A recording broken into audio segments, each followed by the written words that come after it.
ఇప్పుడు top Indian unicorns ఏవైతే అత్యధికంగా రిజెక్షన్ గురైనయో ఇన్వెస్టర్ల నుంచి చూద్దాం. వన్ బై వన్ మనం వాటి లెసన్స్ అనేవి తెలుసుకుందాం ఈ వీడియోలో. జొమాటో ఫౌండర్ దీపేందర్ గోయల్, ఇతను ఆల్మోస్ట్ 72 రిజెక్షన్స్ చూసాడు ఫ్రమ్ ద ఇన్వెస్టర్స్ అనమాట. కానీ ఈ రోజు జొమాటో వాల్యుయేషన్ 3,33,277 కోట్లు ఉంది.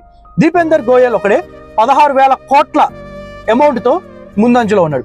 అలాగే Rapido Aravind Sanka almost 75+ rejections investors నుంచి చూసాడు. కానీ ఈ రోజు Rapido valuation 18,000 crores and Aravind Sanka యొక్క వాల్యుయేషన్ 2,000 crores. దాంతో పాటుగా అందరికి తెలిసిన company Razorpay, Harshil Mathur, ఇతను ఆల్మోస్ట్ 110 రిజెక్షన్స్ ఇన్వెస్టర్ నుంచి చూసాడు. కానీ ఈ రోజు Razorpay valuation 80,000 crores and Harshil Mathur యొక్క ఇండివిజువల్ వాల్యుయేషన్ 5,000 crores. దీంతో పాటుగా ఏథర్ ఎనర్జీ తరుణ్ మెహతా ఆల్మోస్ట్ 70 రిజెక్షన్స్ చూసాడు ఫ్రమ్ ది ఇన్వెస్టర్స్. కానీ ఈ రోజు ఏథర్ వాల్యుయేషన్ 23,580 కోట్లు. తరుణ్ మెహతా ఇండిపెండెంట్ వాల్యుయేషన్ 10,590 కోట్లు. దీంతో పాటు అందరికి తెలిసిన company Ola, Bhavish Agarwal.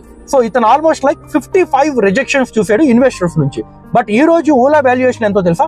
30,000 crores and Bhavish Agarwal individual valuation 12,590 crores.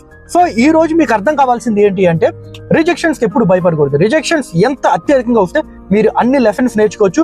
ఆ లెసన్స్ నుంచి మనకు కొత్త ఆల్గరిథం క్రియేట్ చేసి ఇన్వెస్టర్స్ ముందు పెడితే సక్సెస్ 100% మీదే.